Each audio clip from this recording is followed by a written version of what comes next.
ഇന്നത്തെ നമ്മുടെ പൊതുവിദ്യാഭ്യാസ രംഗം എങ്ങനെയുണ്ട് എന്ന് ചോദിച്ചാൽ വളരെ മോശം എന്ന അഭിപ്രായമുള്ളവരായിരിക്കും രക്ഷിതാക്കളിൽ നല്ലൊരു ശതമാനവും. അത് നമ്മുടെ ഗവൺമെൻറ് തന്നെ തുറന്നു സമ്മതിച്ച ഒരു കാര്യമാണ് എന്നുള്ളതാണ് സത്യം. ഇനി ഇവിടെ നമുക്ക് ചെയ്യാവുന്ന ഒരു കാര്യം നമ്മുടെ ഗവൺമെൻറ് തന്നെ കൊണ്ടുവന്ന പുതിയ വിദ്യാഭ്യാസ നയത്തിനോട് ചേർന്ന് പ്രവർത്തിക്കുക എന്നത് തന്നെയാണ്. എന്നാൽ അത് വിജയിക്കണമെന്നുണ്ടെങ്കിൽ കുട്ടികളുടെ വിദ്യാഭ്യാസത്തിൽ രക്ഷിതാക്കളുടെ റോൾ എന്താണ് എന്നുള്ള വ്യക്തമായ ധാരണ നമുക്കുണ്ടായിരിക്കണം. എന്താണ് കുട്ടികളുടെ വിദ്യാഭ്യാസത്തിൽ പേരൻസിൻ്റെ റോൾ? പുതിയ എഡ്യൂക്കേഷൻ പോളിസിയുടെ ഭാഗമായി വന്ന ഒരു പ്രധാന മാറ്റമാണ് കുട്ടികളുടെ സ്കൂൾ എഡ്യൂക്കേഷൻ അല്ലെങ്കിൽ ഫോർമൽ എഡ്യൂക്കേഷൻ ആരംഭിക്കാൻ 6 വയസ്സ് തികയണമെന്നത്. അതിനുള്ള കാരണവും അവർ പറഞ്ഞു തരുന്നുണ്ട്. ഏതൊരു കുട്ടിയുടെയും ബ്രെയിൻ ഡെവലപ്മെൻറ്റിൻ്റെ 85% നടക്കുന്നത് ഈ ഒരു 6 വയസ്സിനുള്ളിലാണ്. ഈ ഒരു സമയത്ത് കളികളിലൂടെ പലതരത്തിലുള്ള ആക്ടിവിറ്റീസിലൂടെ പല സ്കില്ലുകളും കുട്ടികൾക്ക് നേടിയെടുക്കേണ്ടതുണ്ട്. എന്നു മാത്രമല്ല, ഇത്തരത്തിലുള്ള സ്കില്ലുകൾ നേടിയെടുക്കാൻ ഏറ്റവും അനുയോജ്യമായ സമയം ഇതാണ് എന്നാണ് പഠനങ്ങൾ കാണിക്കുന്നത്. ഇതിനെല്ലാം സഹായിക്കുന്ന രീതിയിൽ പ്രീ സ്കൂളുകളിൽ വൻ മാറ്റങ്ങൾ കൊണ്ടുവരാൻ നമ്മുടെ എഡ്യൂക്കേഷൻ പോളിസി ശ്രമിക്കുന്നു. എന്നാൽ ഇപ്പോഴത്തെ സാഹചര്യത്തിൽ അതിലുള്ള പ്രീ സ്കൂളുകൾ വളരെ കുറവാണ് എന്ന് തന്നെ പറയാം. മാതാപിതാക്കൾ മുന്നിട്ടിറങ്ങിയേ തീരൂ. പണ്ടൊക്കെ നമ്മുടെ നാട്ടിൻ പുറത്ത് നിലനിന്നിരുന്ന പല കളികളും ഇത്തരത്തിൽ കുട്ടികളുടെ സ്കിൽ ഡെവലപ്മെൻറ്റിൽ വളരെ പ്രധാനപ്പെട്ട റോളാണ് വഹിച്ചിരുന്നത്.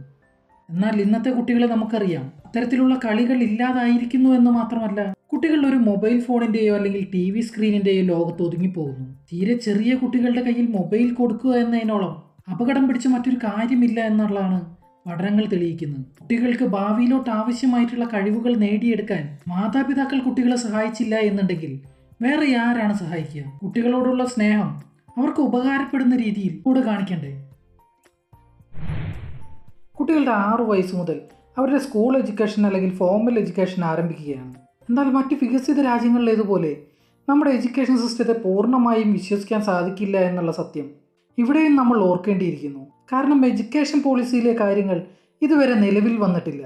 മനഃപ്പാഠം പഠിച്ച് മാർക്ക് നേടുക എന്നതിന് പകരം ആശയങ്ങൾ കൃത്യമായി മനസ്സിലാക്കാനും അത് പ്രാവർത്തികമാക്കാനും കഴിയുന്ന രീതിയിലുള്ളൊരു വിദ്യാഭ്യാസം കൊണ്ടുവരണമെന്ന് പറയുമ്പോഴും അതിന് തക്ക ഒരു സംവിധാനം നിലവിൽ വന്നിട്ടുണ്ടോ എന്നുള്ളത് ചിന്തിക്കേണ്ടിയിരിക്കുന്നു. ഫ്യൂച്ചറിലോട്ട് ആവശ്യമായിട്ടുള്ള പലതരം സ്കില്ലുകൾ നേടിയെടുക്കുന്നതിന് കുട്ടികളെ സഹായിക്കുന്നതും കുട്ടികൾക്ക് അവർക്ക് ഇഷ്ടപ്പെടുന്ന ഒരു തൊഴിൽ മേഖലയെ സെലക്ട് ചെയ്യാനും അതിനുവേണ്ട ടെക്നിക്കൽ സ്കില്ലുകൾ ഡെവലപ്പ് ചെയ്യാനും സഹായിക്കുന്ന ഒന്നാകണം വിദ്യാഭ്യാസം എന്ന് പറയുമ്പോഴും അത് സ്കൂളിലെ ടീച്ചേഴ്സിനെ കൊണ്ടോ അല്ലെങ്കിൽ ആ ഒരു സിസ്റ്റം കൊണ്ടോ മാത്രം മോണിറ്റർ ചെയ്ത് മുന്നോട്ട് കൊണ്ടുപോകാൻ കഴിയുന്ന ഒന്നല്ല. അവിടെയും കുട്ടികളെ വേണ്ട രീതിയിൽ ഒബ്സർവ് ചെയ്ത് അവർക്ക് വേണ്ട സഹായങ്ങൾ ചെയ്തു നൽകി വേണ്ടി വന്നാൽ അവർക്ക് വേണ്ടി സിസ്റ്റത്തെ തന്നെ ചോദ്യം ചെയ്ത് മുന്നോട്ട് കൊണ്ടുപോകേണ്ടത് നമ്മൾ പേരൻസ് തന്നെയല്ലേ.